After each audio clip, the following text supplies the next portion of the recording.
क्या एक संहारक अस्त्र सृजन का साधन बन सकता है? क्या हत्याओं से सने हाथ एक तीर्थ का निर्माण कर सकते हैं? इस प्रश्न का उत्तर छिपा है केरल के इस प्राचीन शिव मंदिर की कहानी में। और ये कहानी आरंभ होती है परशुराम के महापश्चाताप से। ये कथा है भगवान विष्णु के छठे अवतार परशुराम की।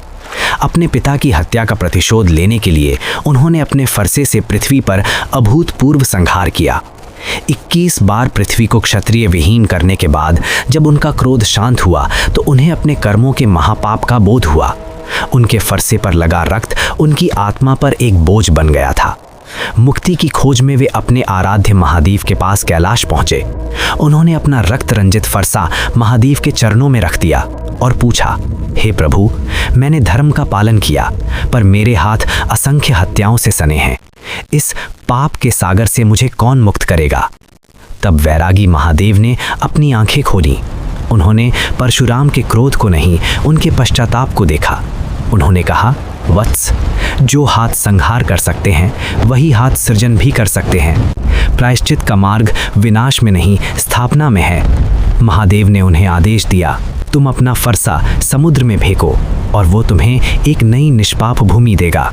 पर केवल भूमि बनाना पर्याप्त नहीं, उस भूमि को मेरी ऊर्जा से सिंचित करना होगा। जाओ और उस नई भूमि पर मेरे 108 शक्ति केंद्रों की स्थापना करो। अपने स्वामी का आदेश पाकर परशुराम ने वैसा ही किया। उन्होंने समुद्र में अपना फरसा फेंककर केरल नामक भूमि का निर्माण किया और फिर महादेव के आदेश का पालन करते हुए उन्होंने उस भूमि को पवित्र करना आरंभ किया। उसी संकल्प की पहली कड़ियों में से एक था चरुवाथुर महादेव मंदिर। यहाँ उन्होंने केवल एक पत्थर नहीं रखा बल्कि महादेव के उस वचन को स्थापित किया। हर मंत्रोच्चार के साथ वे अपने पापों को धो रहे थे और उस भूमि को महादेव की दिव्य ऊर्जा से भर रहे थे। आज भी केरल के कन्नूर जिले में स्थित ये मंदिर इस बात का साक्षी है कि संहार करने वाले हाथ भी जब महादेव की आज्ञा से सृजन करते हैं तो वे तीर्थ का निर्माण कर देते हैं। उस करुणामयी महादेव के सम्मान में जो प्रायश्चित का मार्ग स्वयं दिखाते हैं।